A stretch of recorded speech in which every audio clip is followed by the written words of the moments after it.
Jadi kejadian ini sekitar tahun 2020 pas masih pandemi COVID-19. Ada 3 remaja dari Jakarta, kita sebut aja namanya Riko, Bintang, sama Bima. Oh, cowok semua nih? Cowok semua. Oke.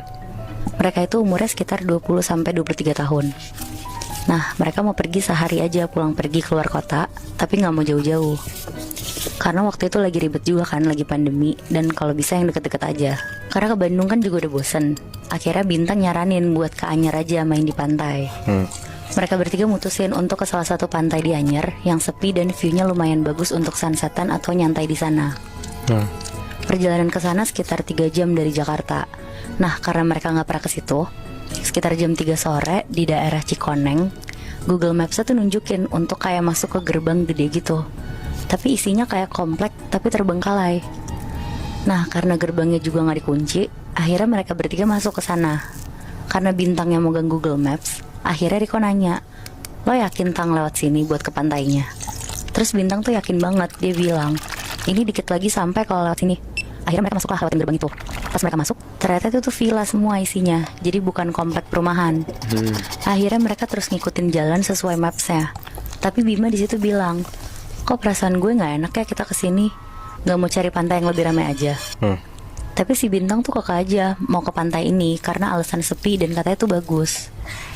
Jadi kondisinya tuh Moebi, kanan kiri tuh villa, dan rumput-rumputnya tuh kayak udah panjang semua, kayak nggak keurus. Enak, berarti ini mereka lagi di semacam villa-villa gitu, yang mana setelah ngelewatin villa ini mereka sampai ke pantainya? Iya bener, Oh, Bi. oke. Terus. Nah, pas lagi jalan pelan-pelan sambil ngeliat kanan kiri, Riko yang lagi nyetir tuh ngeliat dari spion kanannya dia, ada nenek-nenek pakai kebaya merah lagi jalan sendirian. Berarti posisinya di belakang mobil dia itu kan nenek-neneknya. Tapi sama Riko tuh nggak terlalu dipikirin karena ya mungkin nenek-nenek ini tuh mau ke arah pantai juga.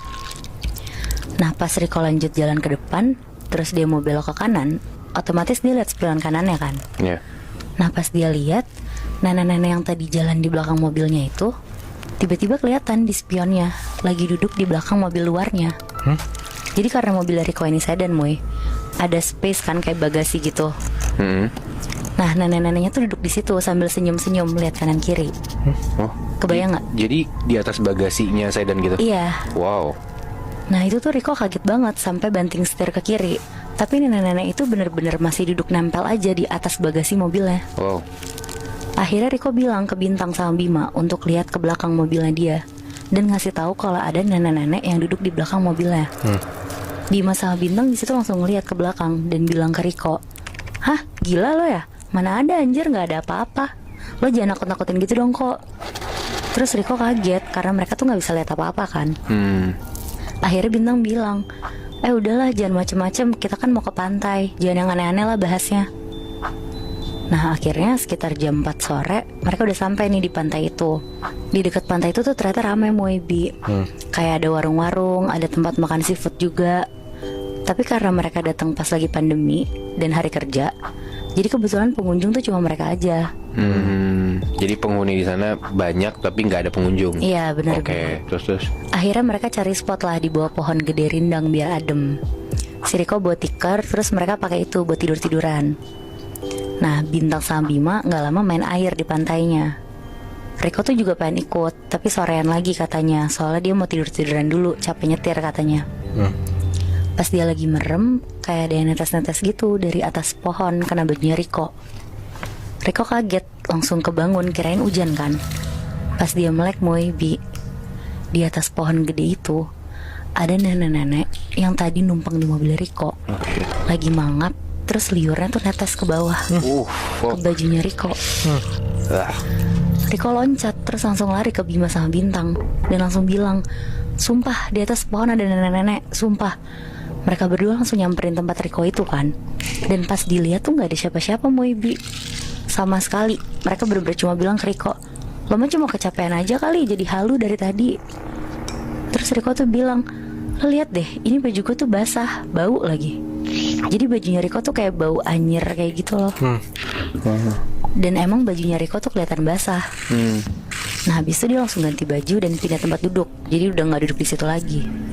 Terus dia bilang ke Bima sama Bintang untuk pulang sebelum gelap, karena dia males ngeliat macam-macam sendirian lagi kan.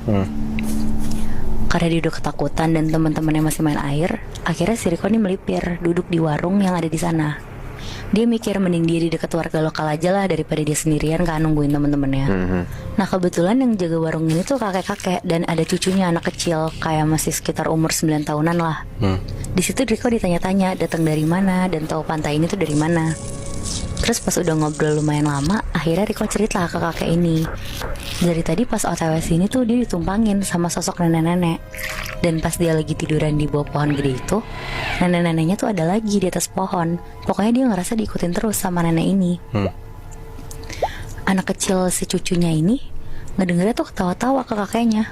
Riko bingung dong, kan soalnya dia cerita juga serius kan, nggak ada maksud bercanda. Iya, terus serem gitu. Iya, tapi kenapa diketawain kan?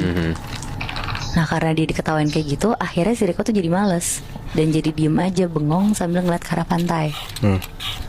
Nah gak lama, dari arah samping kanan Riko datang nenek-nenek yang tadi dia lihat ke arah warung yang didudukin Riko. Jadi Riko kayak duduk di kursi kayu gitu yang ada mejanya juga di depan warung itu. Nah kebetulan si nenek ini tuh juga duduk di sebelah Riko. Sebelah banget. Sebelah banget Moy. Anjir.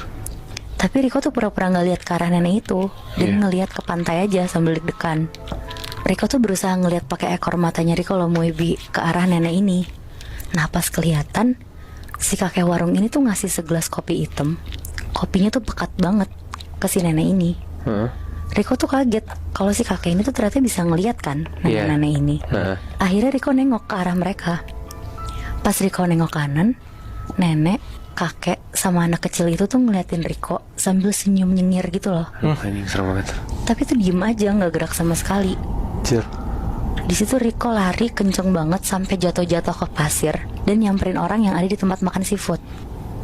Nafasnya dia tuh bener-bener terengah-engah banget sambil nanya ke mas-masnya itu. Mas itu warung apa sih? Siapa sih yang punya? Kata mas-masnya, warung depan ya? Kosong mas, nggak ada yang jual, pulang kampung orangnya. Terus itu siapa? Kakek-kakek, anak kecil sama nenek-nenek.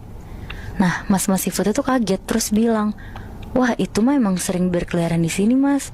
Apalagi kalau ada orang-orang baru, mereka pasti seneng banget mas. Jadi tuh orang sana pun tuh nggak tahu sosok itu tuh siapa, tapi pernah beredar kabarnya. Katanya tuh ada kasus orang yang sengaja ditenggelamin pakai rantai yang ada pemberat batunya, Moy. Dan mungkin ada hubungannya sama sosok-sosok yang dilihat sama Riko itu. Karena Moebi, sampai sekarang gue juga gak nemu nih berita siapa orang yang ditemuin di kasus itu. Apa jangan-jangan yang ditenggelamin itu nenek-nenek kakek sama cucunya? Nah gue juga gak tahu sih Moy, tapi 3 sosok itu tuh muncul setelah ada kasus itu. Oh. Makanya mungkin ada hubungannya gitu ya. Nah bisa jadi.